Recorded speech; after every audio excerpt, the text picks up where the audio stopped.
Hello, my name is Shihao and welcome to a day in the life of my research project.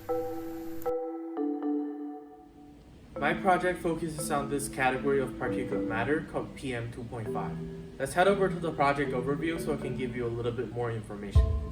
So, what is PM2.5? PM2.5 refers to particulate matter 2.5, and that just means matters that are less than 2.5 micrometer or microns. As in this picture, you can see a fine beach sand is about 90 microns, an average human hair is about 50 to 70 microns, and one PM2.5 particle is about 2.5 microns. So you can imagine how small it is. Some common sources of PM2.5 include car engines, fireplaces, power plants, and most of the PM2.5 that contributes to air pollution comes from the combustion of gasoline, oil, diesel fuel, or wood.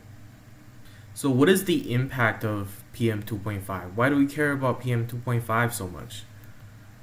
The short-term impact include eye, nose, throat, and lung irritation, coughing, sneezing, and runny nose. Prolonged inhalation can cause serious heart and lung conditions. And most importantly, study actually shows that air pollution can correlate to increased mortality rate. For example, a study done in 1993 demonstrated that there is an increased mortality rate in cities with high air pollution.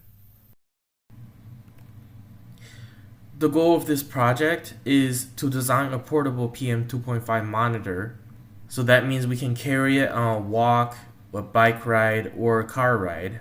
The reason why we want this to be a portable PM2.5 monitor is that sometimes we want to know the local air pollution data rather than the trend of a region. For example, if you want to know the air pollution data in your neighborhood, then using some data from a website may not be as helpful because their data is not taken at your neighborhood. And then we want to produce a graph of GPS coordinates versus the PM2.5 level. And this is an example down below here. In the left, you can see a graph of the GPS coordinates that shows the travel route. And then on the right side of the graph, you can see the PM2.5 levels.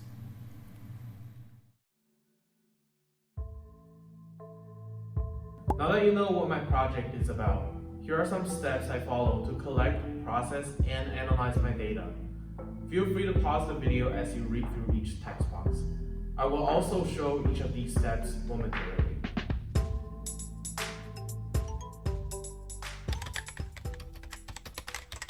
We're currently at the ESP building, which is where my lab is located. And today I'm going to be showing you the full process of how I'm going to use this sensor and my phone to get the GPS data as well as the air pollution data. And then I will show you the computation that produces the final graph. Let's head to the lab. Okay, so I'm at my lab, and this is what it looks like. To collect the air pollution data, we use this sensor called AlphaSense OPCN2, and this is a sensor that basically shoots out laser into the surrounding air, and it measures the particulate matter 2.5 level based on the deflection of the laser. So I take the sensor and I plug it into a power bank, so like this. And now it's collecting data. To record my GPS coordinates, I use this app called Strava, and here is the app interface.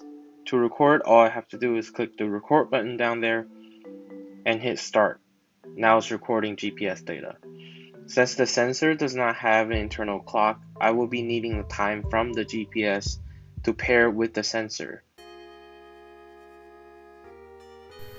To get the PM2.5 data, I plug the sensor into my laptop. To get the GPS data, we will go to Strava. Here's the walk we did today. And we click here. We select Export GPX. Okay, so after some manipulation of the data, I'm now ready to put it into RedGo, which is the geospatial data tool developed by the EPA. And this will produce the final graph. So I think one thing that's really interesting here is that as I'm walking along this busy road today, the PM 2.5 level is closer to a 2. So along this road, it's all towards the orange or red color, but as I get closer and closer into inner campus of UConn, the PM 2.5 level actually dropped, because now you can start seeing yellows and greens and all the way back to Worth Residence Tower. Hey guys, thanks so much for watching and have a great day. See ya!